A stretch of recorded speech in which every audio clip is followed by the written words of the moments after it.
এশার নামাজ পড়ে কেঁদেছো, বান্দা নামাজের মুসল্লা যখন বসে যাও, আমি আল্লাহকে তোমরা বারবার বলো আল্লাহ আমার গুনাহ মাফ করে দাও, তারপরও আমি তোমাদের এই গুনাহ মাফ করে নেই। তারপরও তোমরা নিশি রাত্রে মানুষ যখন ঘুমে যায়, তোমার বিবি যখন ঘুম যায়, তোমার ছেলে যখন ঘুম যায়, তুমি নিশি রাত্রে ঠান্ডা পানি দিয়ে ওযু বানিয়ে নামাজের মুসল্লায় বসে তুমি আবার যখন ডাক দাও রব্বুল আলামিন, পৃথিবীর কোনো মানুষ আমার গুনাহ সম্পর্কে জানে না, তুমি আমার গুনাহ সম্পর্কে জানো।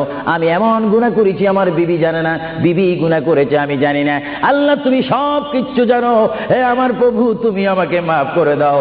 আমার আল্লাহ বলে তারপরও যদি তোমাদেরকে আমি মাফ না করি, তারপরও বান্দা তোমরা আমার রহমতের দরজা থেকে ফিরে যাইও না। আমি তোমাদেরকে হুকুম দিচ্ছি, ওয়ালাউ আন্নাহুম ইয যালামু আনফুসাহুম জাউকা, বান্দারে যদি গুনাহ করে ফেলো আমার রহমত থেকে মুখ ফিরে তুমি চলে যাইও না। বান্দা আকাশ পরিমাণ যদি গুনাহ করো, পাতাল পরিমাণ যদি গুনাহ করো, সাগরের পানি পরিমাণ যদি গুনাহ করো, পাহাড় তুলনায় যদি তুমি গুনাহ করো, আমার দরবার থেকে তুমি নিরাশ হইও না। বান্দা আমি তোমাকে একটি রাস্তা বাতাই দিচ্ছি, একটি পথ তোমাকে আমি দেখাই দিচ্ছি। সেই পথটি কোন পথ তোমরা জানো? ওয়ালাউ আন্নাহুম ইয যালামু আনফুসাহুম জাউকা, বান্দারে যখন তোমরা বরবাদ হয়ে যাবে তখন তোমাদেরকে একটা পথ আমি তোমাদেরকে দেখাই দিলাম, সেই পথটির নাম হচ্ছে আমার রাসূলের মদিনা। জোরে বলেন সুবহানাল্লাহ। বান্দা আমার নবীর দরবারে গিয়ে কেঁদে কেঁদে তোমরা বলো ইয়া রাসূলুল্লাহ, ইয়া হাবিবাল্লাহ, আয়া আকা ইয়া রাসূলুল্লাহ।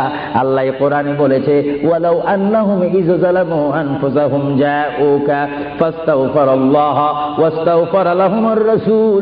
আল্লাহ বলেছে হে বান্দা তোমরা ডানে না গিয়ে, বামে না গিয়ে, পিছে না গিয়ে তোমরা সরাসরি আমার নবীর কদমে চলে যাও। আমার নবীর কদমে গিয়ে আমি আল্লাহর দরবারে তোমরা তওবা করো।